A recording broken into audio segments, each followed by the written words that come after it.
Olá, meus amigos, meus irmãos, sejam todos bem-vindos ao Evangelho no Lar do Grupo Espírita Garimpeiros da Luz.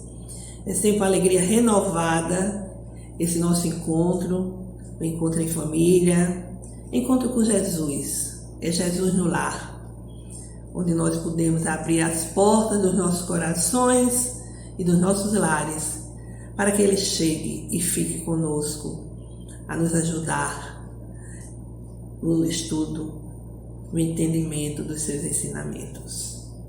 Lembremos o recipiente com a água a ser fluidificada, a leitura que pode ser feita assim, acompanhada por vocês, tanto do Vinha de Luz, né, a leitura preparatória, como também do Evangelho. Vamos fazer a nossa prece inicial.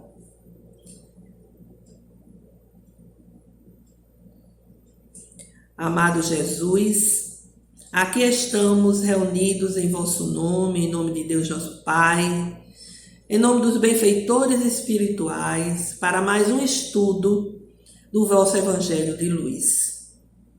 Que os nossos corações e as nossas mentes possam receber a semente do vosso ensinamento e que possamos oferecer um campo fértil para que essa semente venha germinar e dar bons frutos a serem colhidos no transcurso do nosso processo evolutivo. Que a vossa bênção nos envolva e nos fortaleça hoje, amanhã e sempre. Que assim seja. Bem, meus amigos, vamos fazer a nossa leitura inicial. Vinha de Luz, do Espírito Emmanuel, por Chico Xavier. Hoje a mensagem é a 92. Objetivo da fé. Alcançando o fim da vossa fé, que é a salvação de vossas almas. É Pedro, capítulo 1, versículo 9. Qual a finalidade do esforço religioso em minha vida? Esta é a interrogação que todos os crentes deveriam formular a si mesmos frequentemente. O trabalho de autoesclarecimento, abriria novos caminhos à visão espiritual. Raramente se entrega o homem aos exercícios da fé sem espírito de comercialismo inferior. Comumente busca-se o templo religioso com a preocupação de ganhar alguma coisa para o dia que passa. Raciocínios elementares, contudo, conduziriam o pensamento a mais vastas ilações. Seria a crença tão somente recurso para facilitar certas operações mecânicas ou rudimentares da vida humana? Os irracionais, porventura, não se realizam sem maior esforço? Nutrir-se, repousar, dilatar a espécie são característicos dos próprios seres embrionários. O objetivo da fé constitui realização mais profunda. É a salvação a que se reporta a boa nova, por excelência. E como Deus não nos criou para a perdição, salvar, segundo o Evangelho, significa elevar, purificar e sublimar, intensificando-se a iluminação do Espírito para a vida eterna. Não há vitória de claridade sem expulsão das sombras, nem elevação sem suor da subida. A fé representa a bússola, a lâmpada acesa a orientar-nos os passos através dos obstáculos. Localizá-la em ângulos inferiores do caminho é um engano de consequências desastrosas, porque muito longe de ser uma alavanca de impulsão para baixo, é a asa libertadora a conduzir para cima. Aqui, o Espírito Emmanuel nos fala do que realmente é a fé.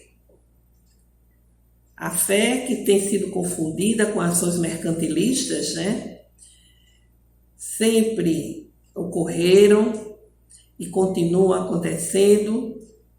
As pessoas, a fé das pessoas em função de conseguirem ganhos terrenos, ganhos materiais. E quando o objetivo da fé é bem mais profundo, é bem mais amplo. É exatamente a fé nos ensinamentos do Cristo, a fé nos ensinamentos das leis divinas, que é exatamente não uma coisa estática, né? Mas uma coisa dinâmica, transformadora. E não existe fé sem essas características do sacrifício, da convicção no que se está dizendo e, sobretudo, que a fé nos conduza a uma transformação para melhor.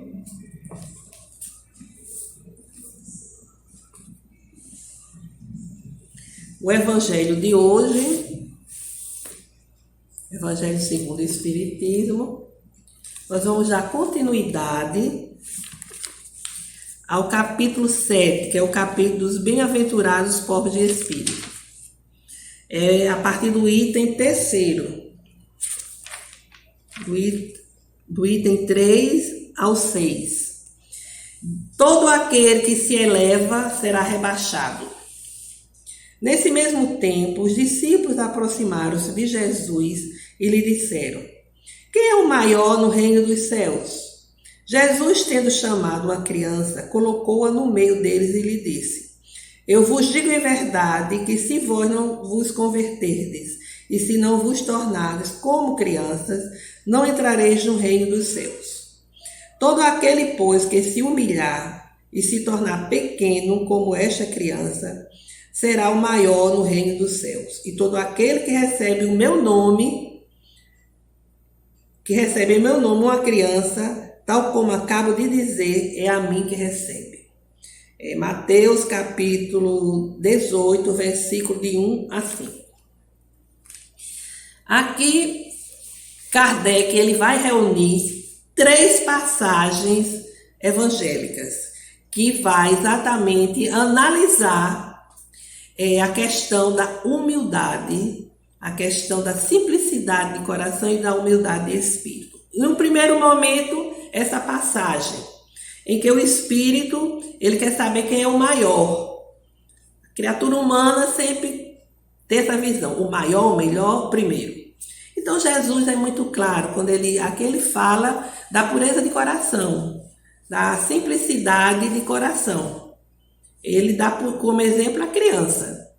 Sabemos que a criança é um espírito que já teve outras vivências, mas que na infância as suas más inclinações ainda não afloraram, que ainda está em um processo reencarnatório, né? A gente sabe que a reencarnação ela vai até os 7 anos, a adaptação do espírito ao corpo físico, e também prossegue um pouco mais além. Mas ele pega a criança como exemplo para dizer que o maior, o primeiro, tem que ser uma pessoa de simplicidade de gestos, simplicidade de sentimentos, de coração.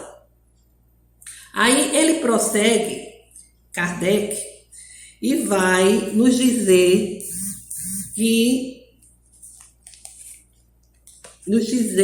ele vai nos mostrar, ele coloca uma outra passagem, que é aquela passagem que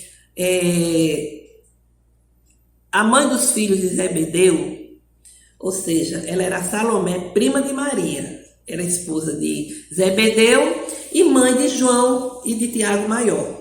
Então ela chega para Jesus e quer que Jesus ordene que os filhos dela sentem um à direita dele e outro à esquerda dele. Aqui ela diz: ordenai, que meus 2 filhos que aqui estão tenham assento em vosso reino, um à vossa direita e o outro à vossa esquerda. Mas Jesus diz: vós sabeis se eles vão querer tomar do meu cálice? Aí eles dizem que sim, tomaram do cálice. Eles não sabiam nem o cálice amargo que Jesus iria beber, né? Mas eles, sim, nós beberemos. Mas ele disse, mas a questão lá no reino dos céus, de sentar à direita ou à esquerda, não depende de mim, depende do Pai. Ou seja, lá não é por indicação, não é porque vocês são meus parentes, meus primos, que vai facilitar. É uma questão de merecimento e isso quem decide é Jesus. Aí diz que os outros discípulos não gostaram, né? Quiseram criar assim um tumulto. Aí Jesus interveio e disse, olha que coisa.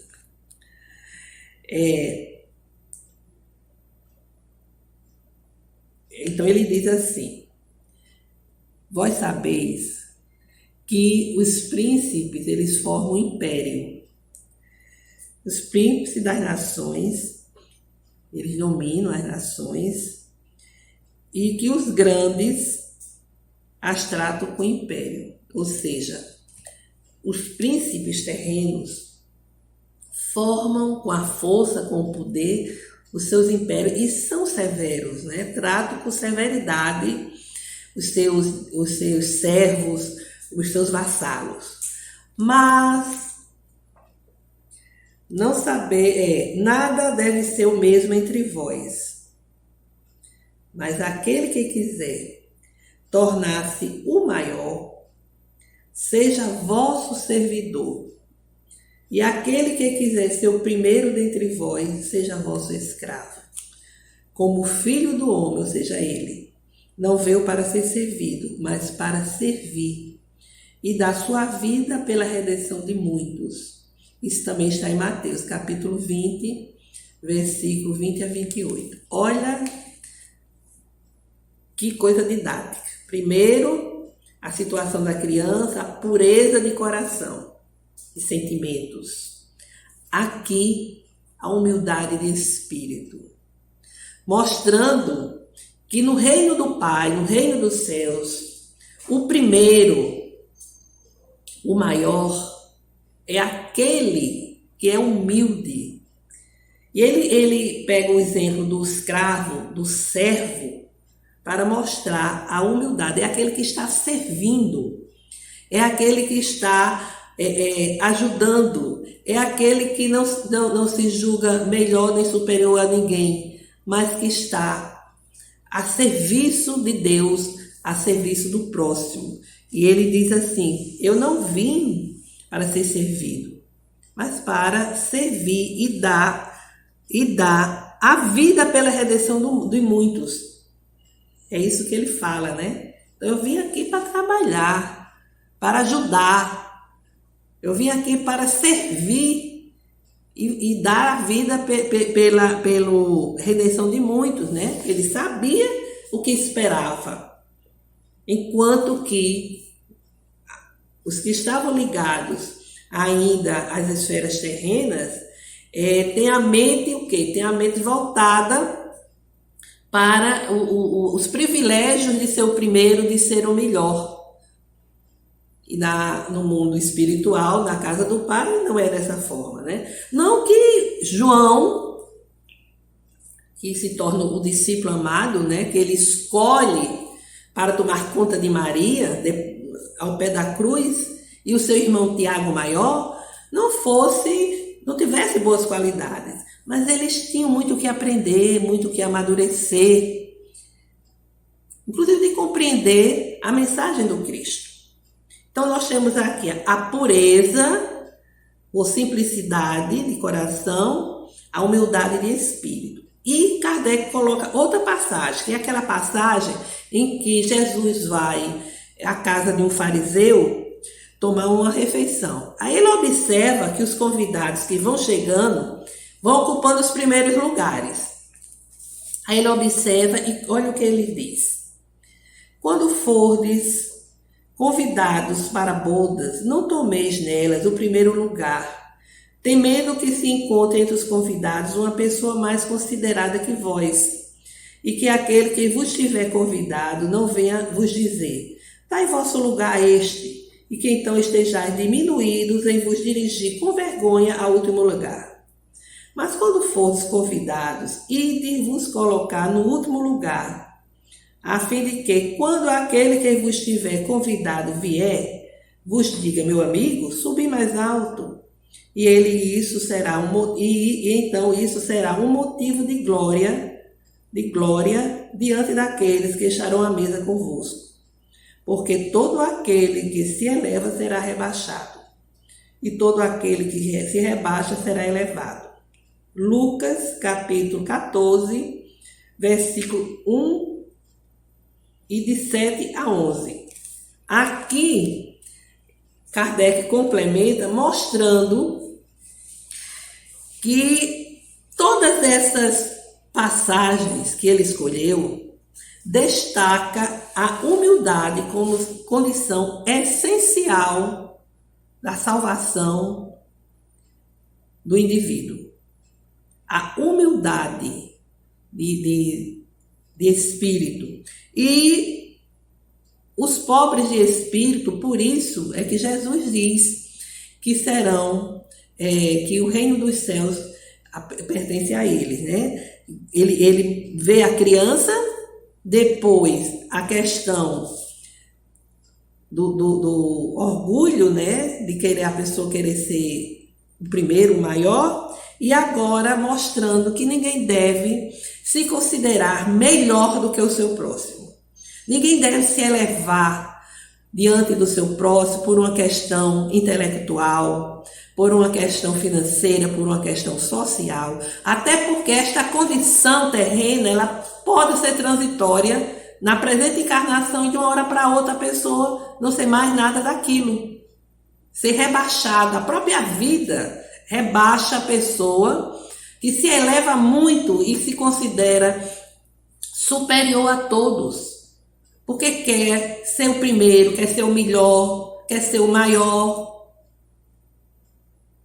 Acha-se exatamente o mais entendido, o mais inteligente, o mais preparado. Acha que sua família é de melhor qualidade, as suas condições. E vai se elevando diante dos outros por uma questão de cor de pele, de orientação sexual, de condição financeira, de condição, seja qual for. É a soberba, né? O orgulho, a vaidade e a soberba e a arrogância que vem junto. E quantas vezes essas pessoas clamam a Deus, porque estão em um segmento religioso em que o que vale é a aparência, é a contribuição financeira mensal, está salvo. E que não leva a criatura a uma reflexão.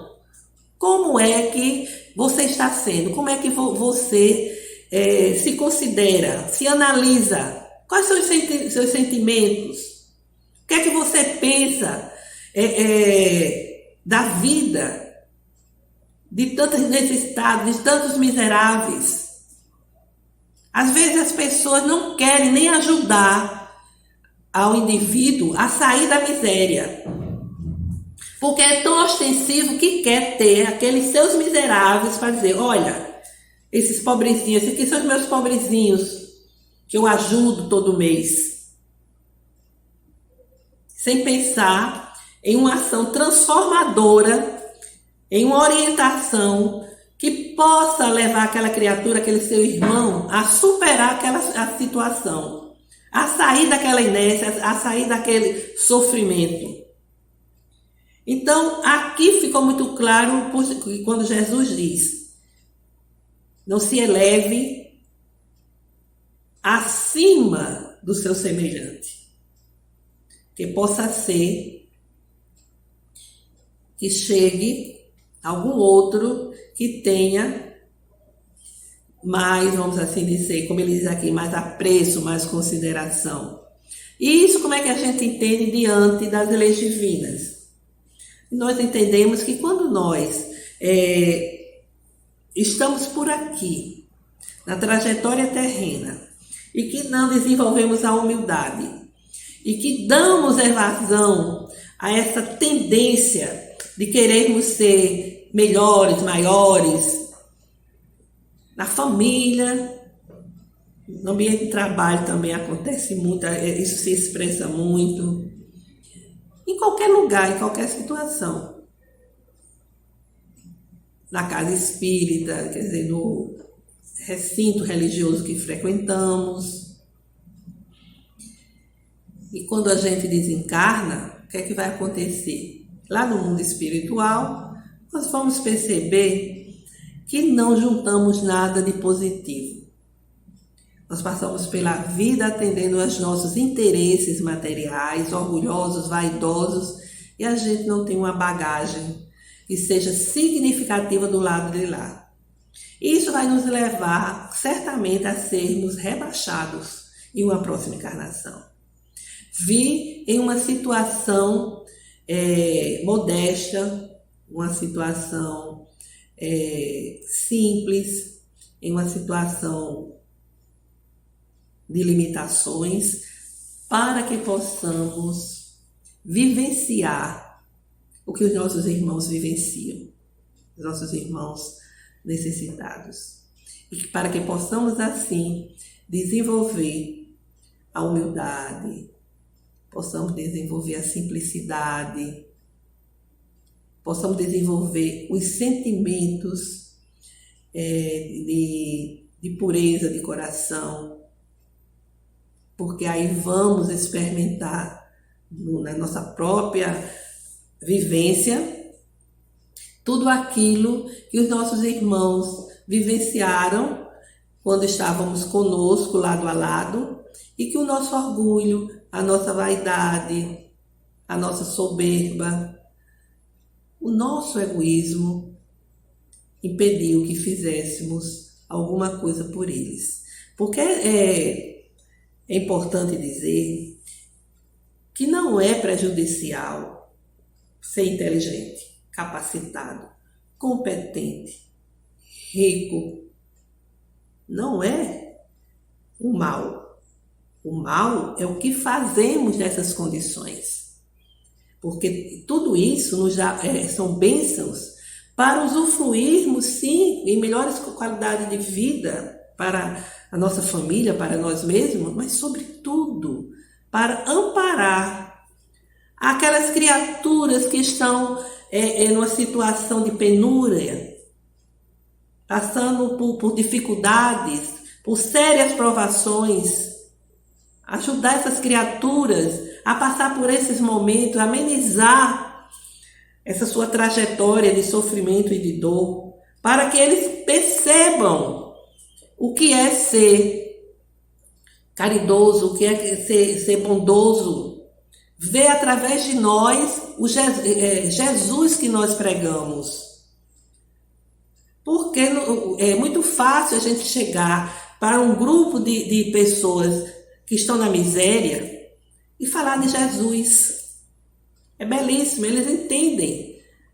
Mas eles estão numa miséria tão grande que não conseguem nem raciocinar, não conseguem nem pensar. E lógico que muitos têm muita maldade ainda. Mas é o nosso gesto, a nossa atitude, o nosso posicionamento que vai ser aquele espelho onde Jesus vai se projetar para eles. Então, meus amigos e meus irmãos, nós tivemos hoje essas reflexões também em torno dos pobres de espírito, né? É toda uma continuidade, essa advertência de que nós não devemos nos elevar acima dos nossos irmãos, querendo ser melhores, maiores, porque todos nós somos filhos de Deus, todos nós estamos na mesma viagem evolutiva, todos nós temos as imperfeições e temos as nossas carências, as nossas necessidades. Então, fica a reflexão de hoje, que é muito oportuna ainda nos dias de hoje, é século XXI, onde nós nos defrontamos com tanto egoísmo. É lamentável. Então vamos pedir para que Os guias espirituais fluidificam a nossa água.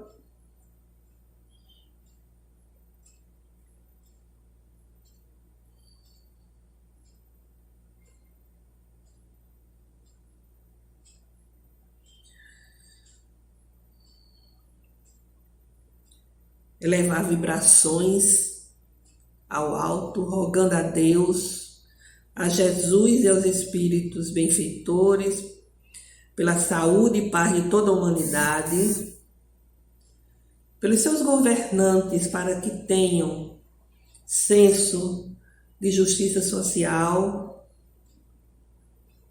pelo movimento espírita, para que haja união em torno dos ensinamentos do Cristo e da codificação,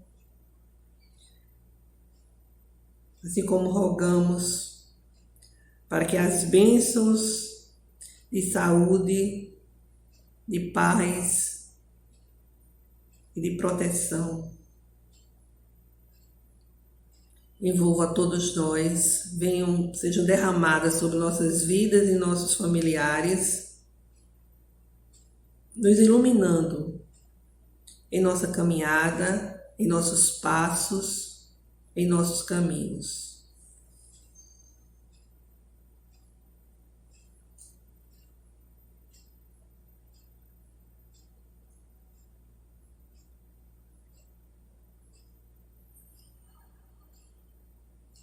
Nosso Pai que estás em toda parte, glorificado e santificado seja o vosso nome no louvor de todas as criaturas. Venha a nós o vosso reino de amor e sabedoria, seja feita a vossa vontade acima dos nossos desejos, tanto na terra como nos ciclos espirituais. O pão nosso do corpo e do espírito dai-nos hoje. Perdoai, Senhor, as nossas dívidas, ensinando-nos a perdoar os nossos devedores com esquecimento de todo mal, não permitindo que venhamos a cair nas tentações das nossas próprias inferioridades. Livra-nos da maldade que ainda reside em nós mesmos, porque assim reinará a paz, o entendimento e o amor na caridade, hoje, amanhã e sempre, que assim seja. Agradecidos aos guias espirituais pela companhia, pelo envolvimento, encerramos o Evangelho no Lar da noite de hoje, desejando a todos uma semana de paz e harmonia. Que assim seja.